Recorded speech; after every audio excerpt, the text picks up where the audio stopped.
Make an adjustment and a small thing. All right. And we are live. I want to thank everyone for tuning into a very special edition of the People's Podcast this afternoon. We have some great panelists here with us this afternoon discussing a very serious topic. First of all, I want to welcome everyone on, and I want to start with our newest panelist, our latest panelist, Mariam, Sister Rachel, and Camila. I want to make sure we all, boom. And thank you, everybody, saying peace, peace. I'm like them. Thank you all. We want to start with you, Sister Camila. Mimi says, "Something like family." Like, salam, Mimi. Mimi. Okay. Sister Camila, we saw on your podcast, on your page, you marching in a peaceful protest with the mayor of Atlanta, Keisha Lance Bottoms. Mm-hmm. How was that, and how did it impact you personally? Well, I'll start by saying, it's really hard that we're in 2020. We are still here. We are still having to protest. We're still having to scream, shout, and do all the things just to, get people to treat us Black people like human beings.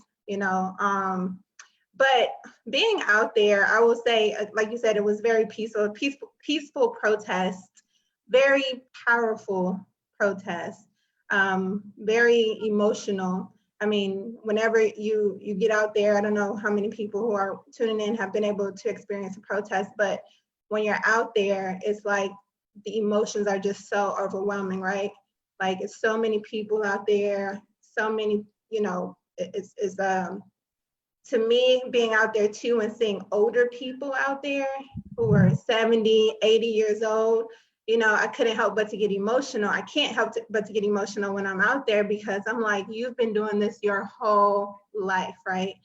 But then I'm also, while I'm out there, I'm hopeful, right? I do see kids out there too, teenagers, parents bringing their kids out there to witness this and be a part of it, and to hopefully engage them so that they can help continue to be the change we need.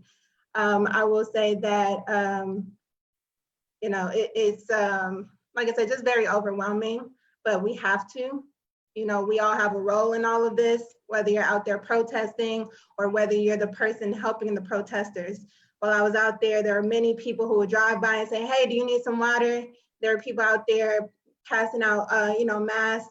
There are people out there who were providing the boards that you can write your message on. There are people out there, just a lot of, honestly, like a lot of love and support. It was people out there with so many different emotions, of course, anger, frustration, but also people out there with love, people out there who just want to be heard, people out there just continuing this fight, right? And like you said, Mayor Keisha Lansbottom from Atlanta, she was out there walking with us in solidarity. And I know her as a mom, I'm sure she is just feeling it as well, but she's definitely in a position of, she is the mayor on one hand, she's also a mother of black children on another hand. So she's trying to navigate how can she, be there and be for the people while maintaining a city, maintaining some kind of order. But all around it's just hard. But like I said, I personally, I'm going to continue to be out there, and I'm going to continue to, just do whatever I can to make my voice be heard. And so, yeah. Okay, excellent. And thank you all. Thank you for your work and your activism, Sister Camila. Thank you all for continuing to watch the People's Podcast. My name is Peace. Sister Alicia Blake says she definitely wants to pass out water. She feels fear when she sees the children, and she gets emotional when she sees the elders as well. Okay, Sister Rachel, as a mother of two Black sons, how did you feel when you saw the George Floyd video, and then how do you what do you say to your sons? Well, I think for everybody that saw that video, we watched somebody take their last breath. Like, right before our eyes. So seeing that, hearing him call for his own mother, hearing him continually say, "I cannot breathe," continually hearing the people begging the police officers to get off of him, it sent a lot of emotions. It was sadness, anger, rage, bitterness, anxiety. It was a lot of different emotions that I felt in watching that video.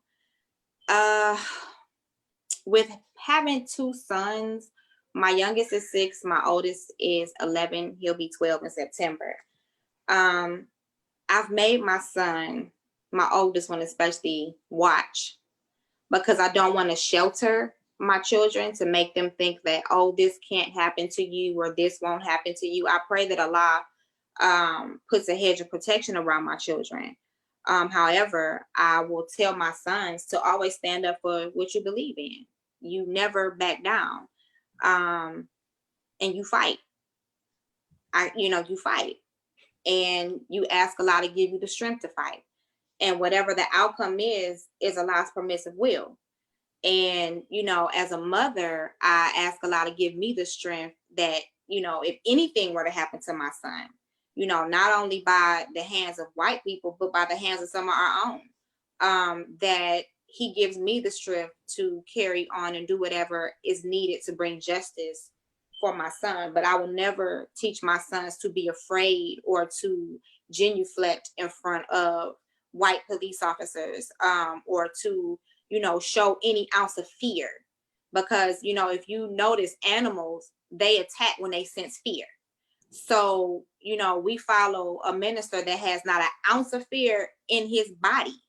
So if I continually to put that image in front of my son, continually to feed my son from the words of our Christ, from the messenger, and hope and pray that as he gets older, that he will want to join the nation, that he will want to fall in line. Because, just because you're nation babies don't necessarily mean you're going to register.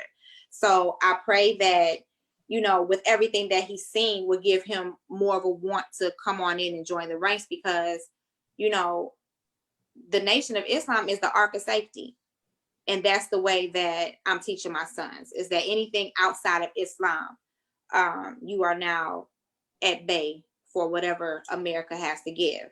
But no, I will never teach my sons to be fearful. They will learn the law. I believe that in the FOI training manual, that the messenger teaches the FOI how to deal with the police. So as long as I keep that in the forefront of my son and teach them the messenger's way of how to deal with the police, I have all faith in Allah that my children will be okay. Okay, perfect. And thank you, Brother Salim. Brother Salim says, thank you, panel members. My sister Miriam says, thank you for sharing. Marianne, okay, let's get to you. What did you feel when you saw the George Floyd video? And what did you feel? A lot of anger, honestly. I've noticed that that's like the root emotion for me right now. And just powerlessness in that moment, as I'm watching, someone take his last breath as he's being abused by police officers, killed by police officers. And there's nothing I can do while I'm watching this video. I'm in law school to help my community, to serve my people. And to just see a video like that and countless others, it's just, I'm full of rage, honestly. And for a while, that really affected me. We're dealing with the pandemic right now, and on top of what our reality is and has been for years. And so for me, a lot of rage, but I'm learning to channel that into productivity and finding ways that I can be impactful, and acknowledging that I'm not powerless. There is power in my existence in law school. I go to Howard Law, the home of so many civil rights lawyers and great social engineers. So really taking this opportunity to just kind of do what I'm here to do. Take that anger that is rightfully there and make it into something impactful. Okay, wonderful, excellent, and thank you all for watching. My next question for you, Camila, is: have you ever been racially profiled or had a bad experience with the police? I will say racially profiled by police or just in general. No, by police or in general. Well, I feel like, you know, I grew up very Black. And so, you know, I will say like some friends I do know who live in neighborhoods that aren't, let's say, as Black as I have lived in, they've experienced more so than I have as it relates to police and racist matters. I will say I do know of others who have personally experienced, let's say, police racially profiling them. I had an experience where, you know, one time in high school, I know I was in a car with Carmen. Y'all know Carmen, and I think it was my sister. I forget who else was in the car, but I think it was my sister and one other. But her tail light was out, and I just remember being pulled over by like it was one police car, right? At first, got pulled over, and we didn't know why. We weren't speeding or anything. We got pulled over. We were in the middle of the street or whatever, and so next thing you know, it was about 3 other cars that pulled up, and we were like, what's happening? Like, we really did not know. And then it just, I mean, I honestly was afraid. I was very, we didn't know what was gonna happen. Like, we didn't know, like, they thought we were some people who they were looking for, or, you know, it could be a situation of the wrong identity. I mean, even though it was a group of women in the car, you just never know, right? And so I think that was one of my first kind of real interactions as it relates to like the police and feeling very like what's gonna happen. But you know, like I said, I know plenty of others who have experienced, let's say, police interactions that, you know, led to other things. And of course, I have a brother who's experienced too. Sorry, Omar, if you're looking at this and I'm putting you out there, but no, I know his experiences dealing with the police as well. And of course, the work that I do with the youth, you know, I've talked to so many of them and you know, and their sentiments, you know, one in particular really struck me because his friend was Laquan McDonald. And oh God, it makes me emotional even talking about him because, you know, he's a foster kid. And you know, when I met him, he was, you know, trying to get money so he can figure out how to get an ID because, you know, he had aged out of foster care. He had a situation where the foster mom wasn't necessarily the best.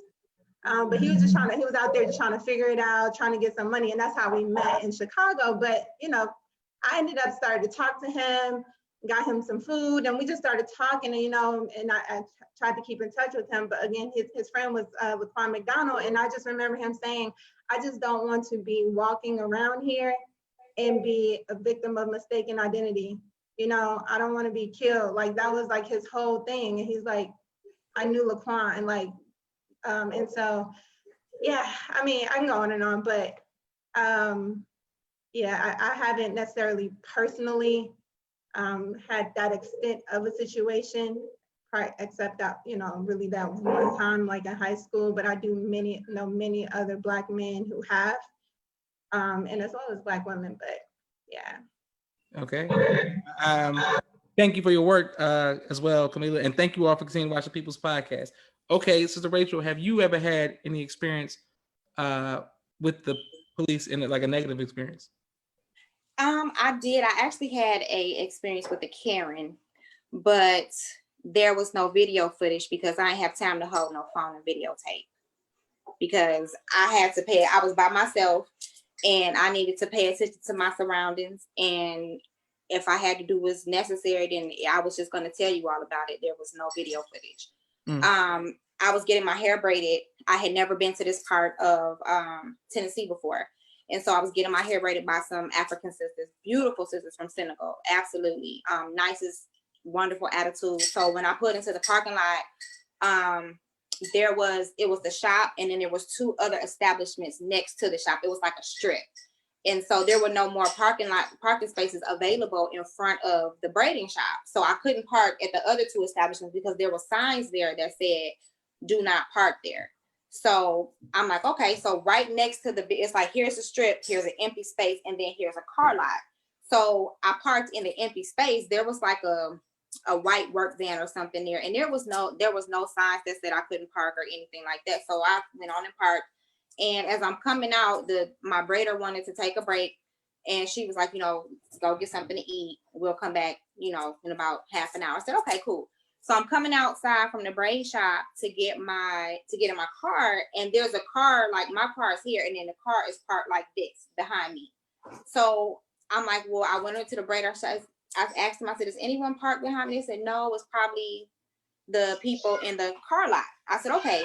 So I walked over to the car lot and I knocked on the door, and this white woman came to the door.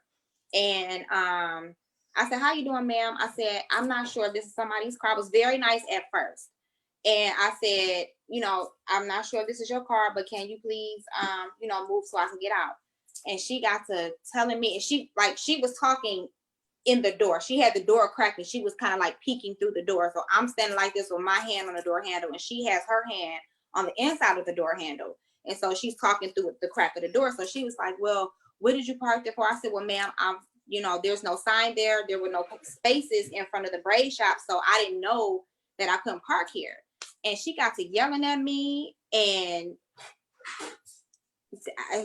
all I know is she called the police. Her husband came outside of the shop and was trying to take pictures of my car and trying to take pictures of my license plate. So I stood in front of the license plate, and she kept saying, you people don't know how to follow directions. So what you people means. That's code word for niggas, So she's like, you people don't follow directions. I'm tired of telling these people this. So by that time, I guess the ladies in the braid shop had heard the commotion and they came outside. So I'm standing outside, and the man like walked up on me, and like he was like telling me like, you this and you don't belong over here, and this is the. And I said some things to him which I will not say on the camera in front of everybody. But I'm bilingual, and it was profanity. So, because I'm by myself at this, it's me. I got half a hair braided. I got a ponytail sticking up here. I got braids down here. And I'm like, hey, I'm going for the kill if I have to in the discussion. So he's, in my face. And I said, sir, I suggest you move your finger out my face. I said, because I've already asked you to move your car. I said, you have one or two options. You can move it yourself, or I'm going to move it for you. So as I start to get in my car, because I was going to just go on and ram, the police came. It was 4 police cars. And so it was a total of 8 police.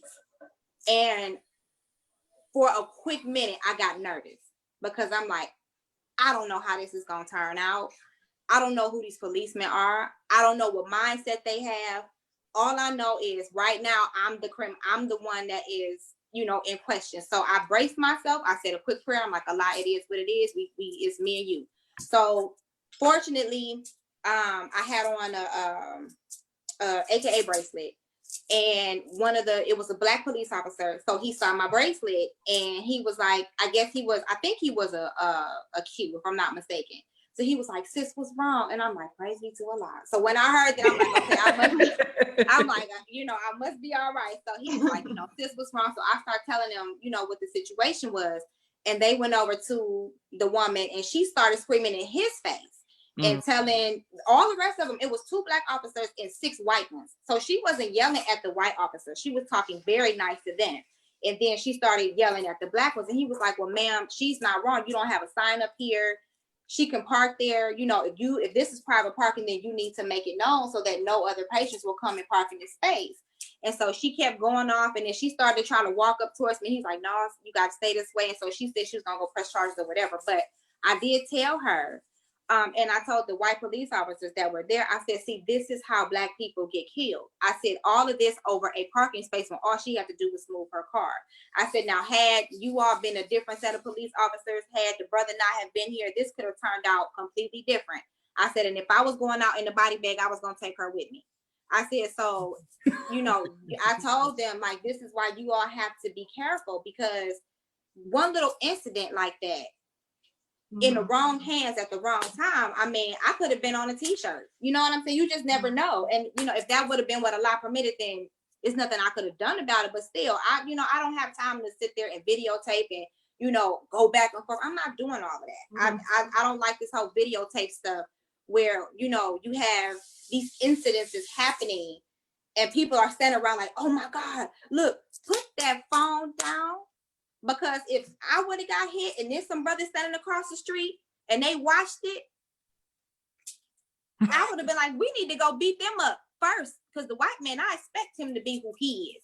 But when the black men are standing around watching other black men getting brutally beaten, them they're killed by police officers, and they don't do anything and stand there and hold the phone, to me, that's more scary than actually confronting the police, because there's people here that can help you. But all praise is due to Allah that situation didn't turn out like that. But I was ready. Okay, praise be to Allah. All right, Sister Hey, Mariam, have you ever had any negative experiences with the police? Thankfully, no, I haven't. It's probably a blessing because, well, I guess when I think back, my mother has, and I've been in the car with her, and you know my mom, Camila knows my mom. If you talk to her a certain kind of way, you're going to get a certain response. So we had an incident that happened, and in that moment, I think I was like in high school, and I caught myself telling my mom, like, Mom, you got to relax. Like, we don't know where this can go. And in hindsight, looking back, she didn't care. She wasn't fearful. She knew she had a duty as a mother, as a Black woman, to protect me. And now I get it. I see it.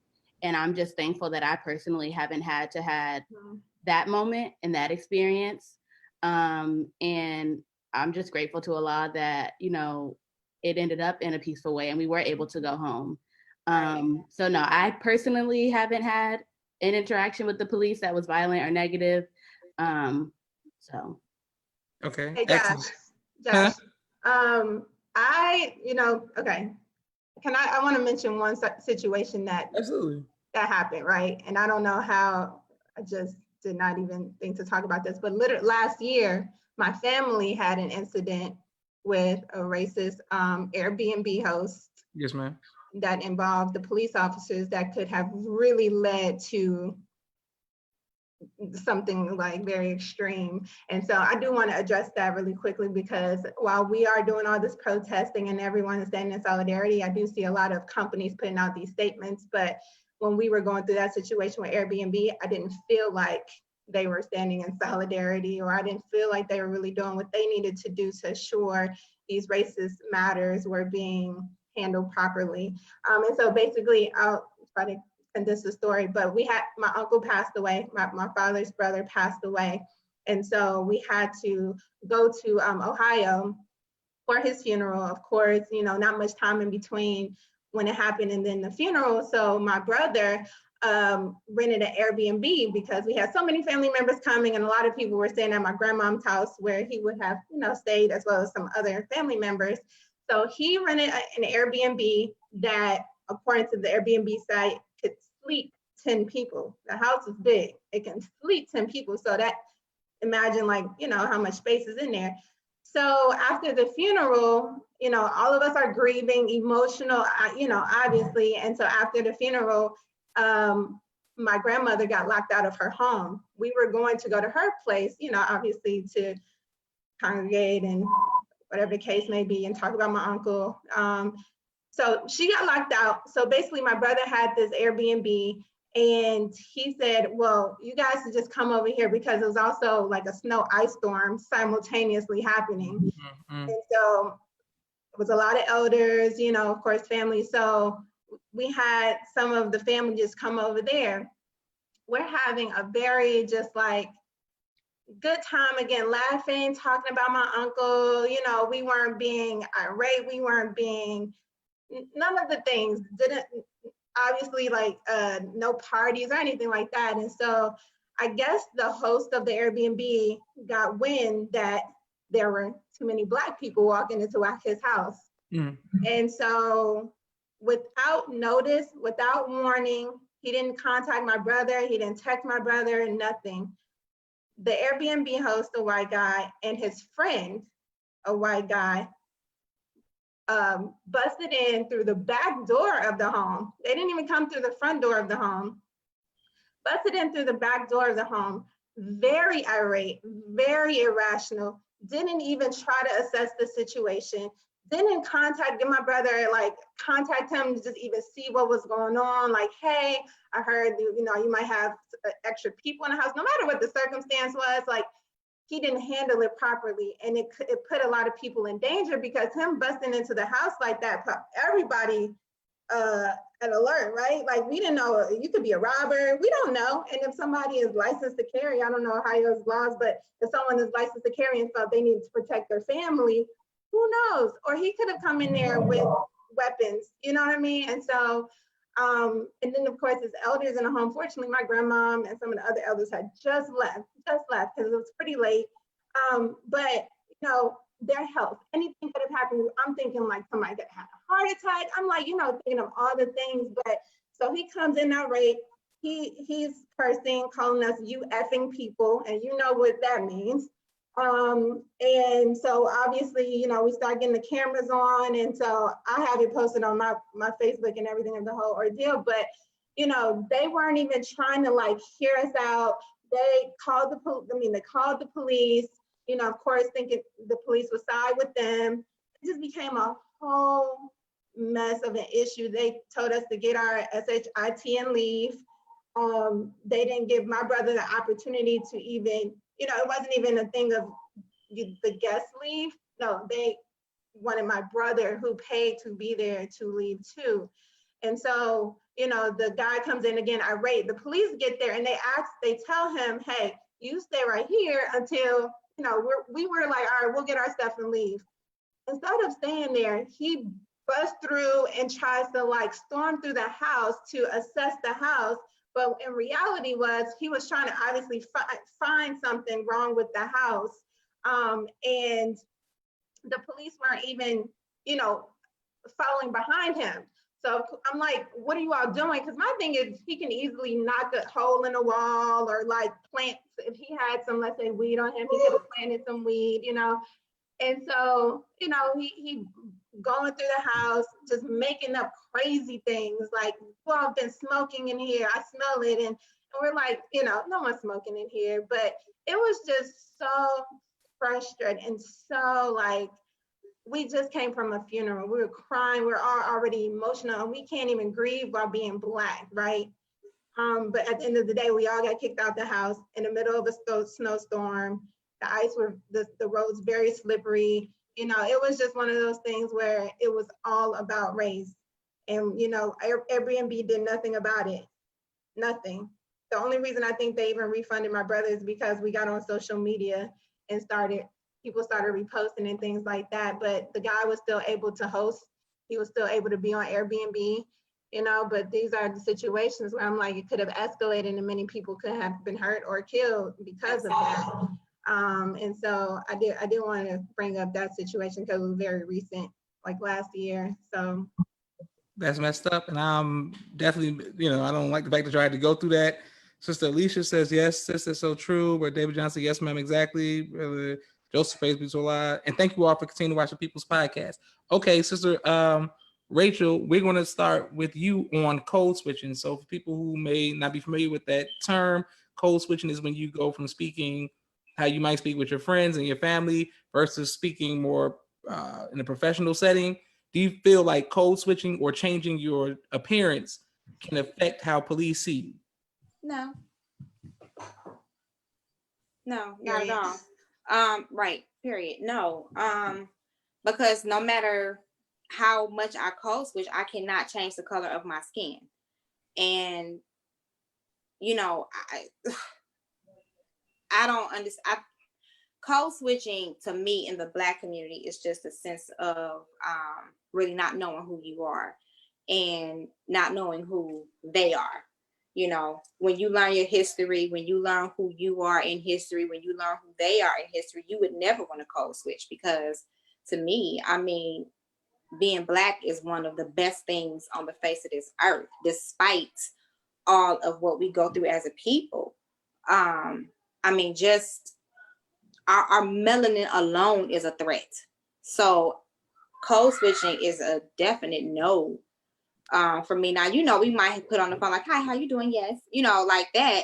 But I'm still me. I'm going to always be me. And no matter how straight I might get my hair, if I get a sew in or whatever, and I talk, as they say, talk white, this is going to be here.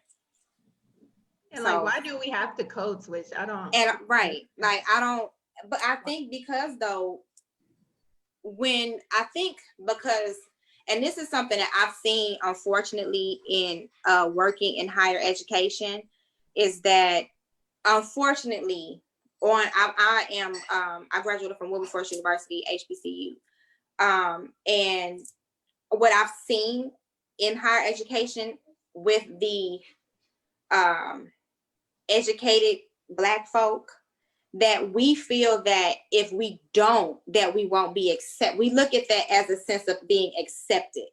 I noticed that on a lot of our HBCU campuses, that even the people within certain organizations, administrations, the people that they uphold are those that code switch. You don't really see a lot of the strong Black men stand up, on these college campuses that are the face of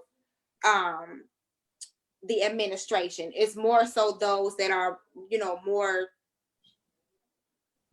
I'm trying.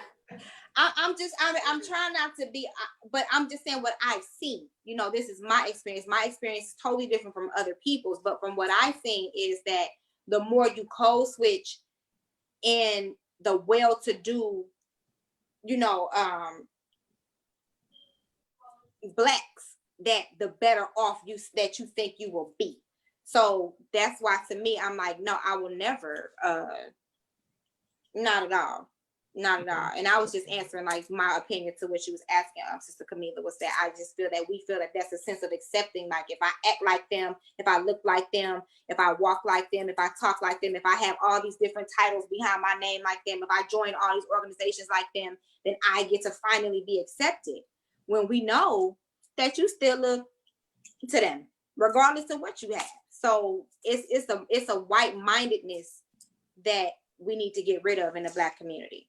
Okay, yes, ma'am. And I'll come back to you, Camila, because I see that you're passionate about that as well. So, Mariam, do you feel that code switching or changing your dress code, or for women, I got to add that for the men, I say dress code, but for women, your hair or your appearance can change how the police, having a negative interaction with the police?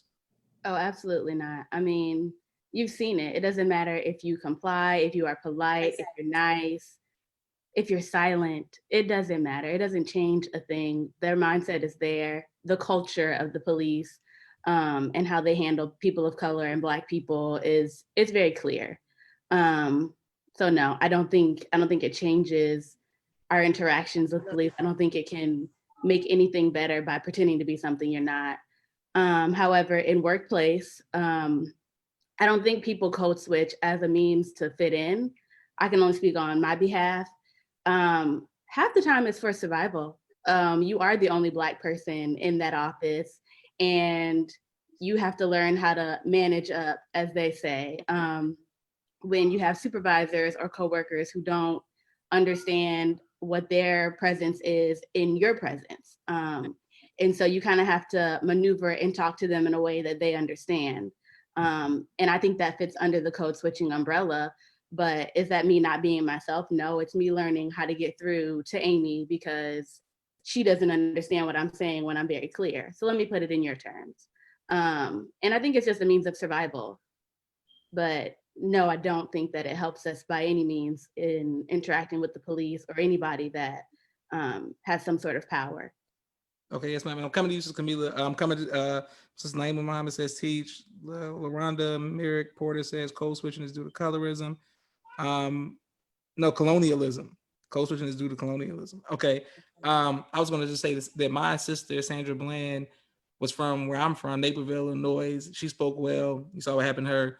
And another sister, Breonna Taylor, we didn't get a chance to hear her speak because she was killed, whatever. Boom, which is pisses me off. All right. So, Camila, do you think that code switching is effective? and with the police? Ooh, child. To everyone's point, no. Period. They don't see, like you said, if you get pulled over, our Black men, Black women, they don't see your degrees. They don't see all of that. All they see is this. All they see is this. Absolutely. Whether you have a license or not, like, you know, because I mean, I've heard some people say, you know, do they have their license when they get pulled over, blah, blah, blah. But, you know, regardless, you can have all the things to show them, like, I own this car, I have a valid driver's license. They don't see that. They don't, when they pull you over anyway, is because you either look suspicious, as they've said, you know, it's the color of your skin, like, period. But as far as code switching, like Mari's point, in the workplace, it has become survival tactics, if you will. And a lot of times, you know, even through my professional life, I've been told you just need to play the game. And for me, again, I grew up knowing who I was, who I am. And I just cannot get with that to this day. Like, and I think sometimes that's been a challenge for me throughout my professional career, because I don't want to play the game. I don't know how to play the game. I'm like, what is this play the game? Play the game. And so my whole thing is like, if I have to play this game, I don't want it. I'll go, you know, that's why I'm very passionate about creating my own and supporting others who are doing their own too. I'm not saying corporate life and all this is for, or doing your own thing is for everyone, but what I'm saying is sometimes it's hard for me to exist because in these spaces, because it's like, you know, you have to play the game. And then also, I do want to shout out my HBCU since we're all shouting out. I attended the Florida A&M University. That was the best decision I ever made. And so I feel like, you know, we're taught, you know, even in high school, I wasn't necessarily, HBCUs weren't promoted. Thankfully, I had family members and friends who did attend HBCUs, and I ended up going. But it's one of those things where, you know, people were like, well, why are you going to HBCU? You know, the age-old question, why are you going to an HBCU? And, you know, figuring out how to conform to white society or conform to white corporate America. And I'm like, why do we have this mentality of like conforming to them? I don't understand that. Like, I can't wrap my mind around it, right? Absolutely. And so it's not about conforming to them or trying to be accepted by them. This whole thing, as far as even the protests, the riots and everything, is not about acceptance. It's just, we have a right to live. I don't care about being accepted by you, right? And so I just think we just have to, you know, moving forward as far as the code switching, as it relates to code switching, just really knowing our identity and being okay with who we are and getting to the root of why this conform or acceptance or code switching even comes up. And, you know, just real quick, I had an incident too where one of my previous jobs, I wore a beret to work, and I was pulled to the side by managers and was saying, hey, you can't. Again, I was just very professionally, but I had a beret on my head. You know, we grew up wearing, you know, head wraps and, you know, and so. Rags and bonnets and stuff? Yeah, and so, but again, mine was just a beret to cover my hair, and I got pulled to the side. And I was like questioned on why I felt I should be wearing something on my head at work. And I just got fired. You know, right. And I know, and that's the thing that we are just dealing with consistently. And so I think we just now, as we're moving forward progress, just challenging these companies and corporations to like conform to us, okay? And so yeah, that's my 2 cents. But can I comment really quick? I just want to say, I don't feel that we should even worry about getting them to conform to us. We need to come out of their corporations and start our own. When we separate and come away from their corporations, what they think is professional, what they think is acceptable, what they think is safe, we don't have to worry about that if we have our own. We understand each other's culture. We understand how each other talk. We understand each other's lives. We are family at the end of the day. So I got fired one time for reckless eyeballing. Like, that's what, like, I went off, but that's another story. But I was like, I think I was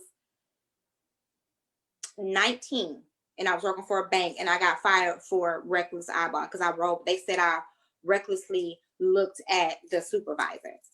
I was, whatever. But it's the fact that we don't need to, I don't want them to conform to me.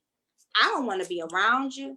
I don't want to be a part of you. I don't want to work for your corporations. I don't want to answer to you.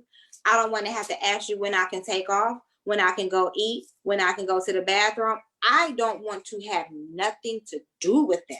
I want to conform to the rules that we set in our own corporations as Black people. That's what I want to conform to. So when I work and, I've had somebody tell me, you got to play the game. I've heard that too. Tell me, you got to learn how to play the game.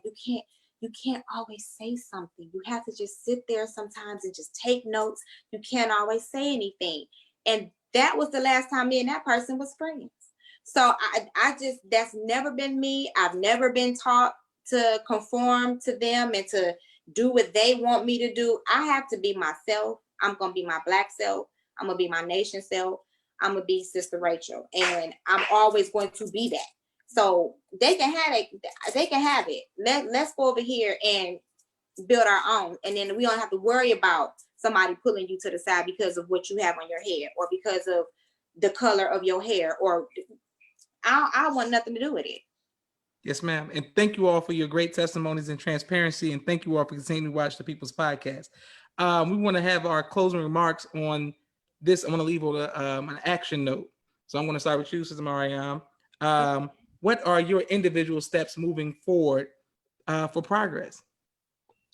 So currently I'm a part of a group of law students across the nation. We're organizing just different ways to make change. Although it's not like the ultimate end goal, it's not the final point of equity and equality in this country. It's a step towards that, a step towards something. So we are law students for Black Lives. You can follow us on Instagram, LS4, the number 4, Black Lives. We currently are getting people together to do a phone bank to support some legislation that basically gets rid of qualified immunity, which is a legal standard that is used to essentially make it so that you can't sue people that represent the government or officers, for example, police officers, for violating the Constitution for something that's not clearly established. So basically saying, you can't sue me because the law doesn't clearly state that I can't put my knee on someone's neck. So if you'd like to be a part of that, that is an opportunity for you. Follow us. We're on Twitter, Instagram, and we're just trying to have an impact. So that's step one. We actually have a talk tonight on our Instagram Live about what qualified immunity is, just so people can get more awareness and understanding and hopefully get involved. So that's step one. Outside of that, I continue to educate my friends, as annoying as I have been for years with them, pushing books and my thoughts and my viewpoints and what I've learned. Growing up in the nation, it seems like a lot of them are finally listening. So I'm just continuing to do that and getting this degree come May 2021. Yeah. Okay. This is Camila. I'm gonna have you close out, so I'm coming to you. Sister Rachel, what are some of your individual steps that you are moving, pushing for progress? I am going to continue to push for separation. I am going to continue to educate my family, my friends, people on social media that I have contact with on separation and why it's necessary, because we can change the laws, we can do all of that, but if the mindset of white supremacy is still there, we are wasting all of this time. So to me, I feel that my personal thing is just to continue to just push for separation, continue to put money into the economic blueprint, continue to just do what we're supposed to do as the nation. To me, I just feel like that has saved my life. So I look at everything and I put it to, okay, what are we supposed to do as MGT? What are we supposed to do in the nation? So I saw the whole, and this is outside of, but I saw like the whole thing where the mayor put the Black Lives Matter across the ground you know, and we got a sign, and now we line dancing, and like, you know, they walking right over Black lives like they've been doing. They driving right over it like they've been doing. They spitting on it, dropping food on it. That's exactly what they've been doing to Black lives since we have been on this earth in America. So that to me is not a step that shows me no change. The only thing to do is continue. Minister Ava is doing the town hall meetings for separation. Spread the word, spread the news, continue to try to get people to donate to the economic blueprint, because that's our saving grace, complete and total separation from anything that they have. We cannot live with them in peace at all. And my last closing point is, I know that we lost our sister, Breonna Taylor, recently. And I've noticed that we don't go hard for the sisters when they get killed by the police like we do for the brothers. And I would like to see us really step up and get justice for all of these Black women that have lost their life. Corinne Gaines, Sandra Bland, Breonna Taylor. I don't know the other sisters' names. I just remember their stories. But for the ones that we've lost, we got to step hard for them too. You know, like, because if the men, even in death, it's like the woman is still, but like, we still don't get the respect that we deserve, even in death. We got to push hard for these sisters just like we do for our brothers. So that's going to be my another personal thing that I do, is to advocate more for the sisters that have lost their lives to police brutality. Excellent, and thank you for your continued work as well. Camila, close us out strong. What's your individual steps moving forward for progress? I'm gonna try. Yes. Well, first, Josh, thank you for having me. Thank you for having us to have this conversation. I think that there's not just one answer to it all, and I do think we have to like put the dirty laundry out there and like put it all out there in order to fold it and like figure out the solution. So I think everything that is happening is just bringing to light everything that's happening. And I think that I saw a post that it said it took a pandemic, it took for us to not, you know, to sit down and no sports and no travel in order for us to really like see what's happening. So this happened at a, unfortunately, it was on the backs and the lives of George Floyd, Breonna Taylor, Ahmaud Arbery, like all Sandra Bland's, but and everyone else. But it took now for us to be still and forced to look at it, everyone in the world. And so I do think what we're doing now is to seek justice for George Floyd, as well as our sisters, as well as the other brothers who have lost their lives. And so, and I think all of us are navigating it differently because everyone has different experiences. And so I think it's going to take time, and much time, for us to even, you know, kind of get on some type of same accord, if you will, but I do think it's coming. And I think every little thing that is a step toward progress is progress. And so I will say, for me personally, I'm going to continue to use my voice as much as possible. I'm a very vocal person, if you know me, but I'm going to continue to use my voice in the sense of like, as well as on my social media platforms, at work, you know, with friends. I'm going to continue to do everything I can to continue to speak up and speak out.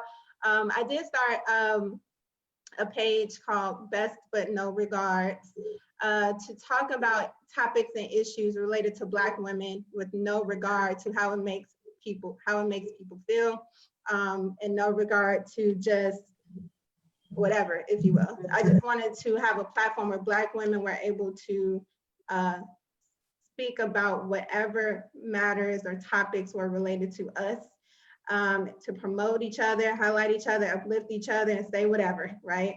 And so that's at Best But No Regards on Instagram. And then I'm going to continue to advocate for youth. To know me is to know that I am an advocate for youth, and so, and they are our future generation, our the future leaders.